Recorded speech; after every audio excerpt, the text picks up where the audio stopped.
वराह अवतार हिंदू धर्म ग्रंथों के अनुसार भगवान विष्णु के 10 अवतारों में से तृतीय अवतार हैं जो भाद्रपद में शुक्ल पक्ष की तृतीया को अवतरित हुए। वराह अवतार की कथा हिरण्याक्ष और हिरण्यकशिपु ने जब दिति के गर्भ से जुड़वा रूप में जन्म लिया तो पृथ्वी कांप उठी। हिरण्याक्ष और हिरण्यकशिपु दोनों पैदा होते ही बड़े हो गए और अपने अत्याचारों से धरती को कपाने लगते हैं।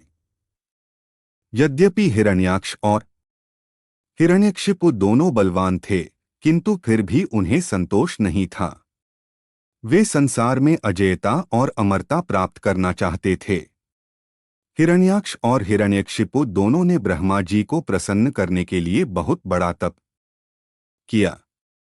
उनके तप से ब्रह्मा जी प्रसन्न हुए। ब्रह्मा जी से अजेयता और अमरता का वरदान पाकर हिरण्याक्ष उद्दंड और स्वेच्छाचारी बन गया। वह तीनों लोकों में अपने को सर्वश्रेष्ठ मानने लगा। हिरण्याक्ष ने गर्वित होकर तीनों लोकों को जीतने का विचार किया। वह हाथ में गदा लेकर इंद्रलोक में जा पहुंचा। देवताओं को जब उसके पहुंचने की खबर मिली तो वे भयभीत होकर इंद्रलोक से भाग गए। देखते ही देखते समस्त इंद्रलोक पर हिरण्याक्ष का अधिकार स्थापित हो गया। जब इंद्रलोक में युद्ध करने के लिए कोई नहीं मिला तो हिरण्याक्ष वरुण की राजधानी विभावरी नगरी में जा पहुंचा। वरुण ने बड़े शांत भाव से कहा, तुम महान योद्धा और शूरवीर हो। तुमसे युद्ध करने के लिए मेरे पास शौर्य कहाँ? तीनों लोकों में भगवान विष्णु को छोड़कर कोई भी ऐसा नहीं है जो तुमसे युद्ध कर सके। अतः उन्हीं के पास जाओ, वे ही तुम्हारी युद्ध पिपासा शांत करेंगे। वरुण का कथन सुनकर हिरण्याक्ष भगवान विष्णु की खोज में समुद्र के नीचे रसातल में जा पहुंचा। रसातल में पहुंचकर उसने एक विस्मयजनक दृश्य देखा। उसने देखा, एक वराह अपने दांतों के ऊपर धरती को उठाए हुए चला जा रहा है।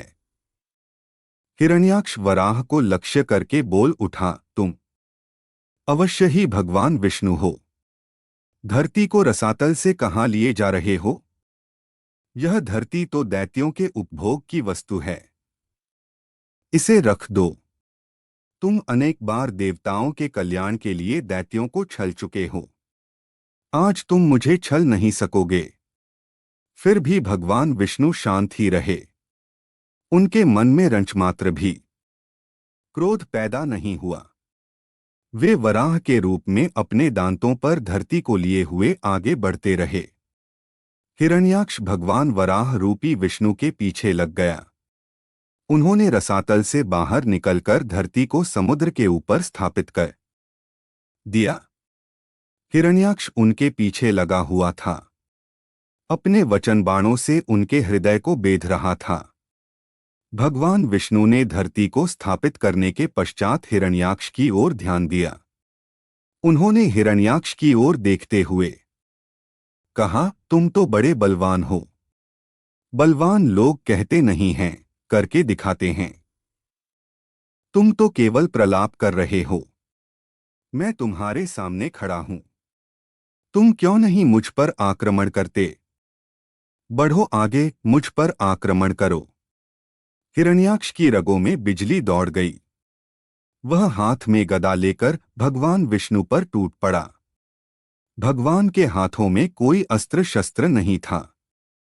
उन्होंने दूसरे ही क्षण हिरण्याक्ष के हाथ से गदा छीनकर दूर फेंक दी। हिरण्याक्ष क्रोध से उन्मत्त हो उठा। वह हाथ में त्रिशूल लेकर भगवान विष्णु की ओर झपटा। भगवान विष्णु ने शीघ्र ही सुदर्शन का आह्वान किया। चक्र उनके हाथों में आ गया। उन्होंने अपने चक्र से हिरण्याक्ष के टुकड़े टुकड़े कर दिए। भगवान विष्णु के हाथों मारे जाने के कारण हिरण्याक्ष बैकुंठ लोक में चला गया।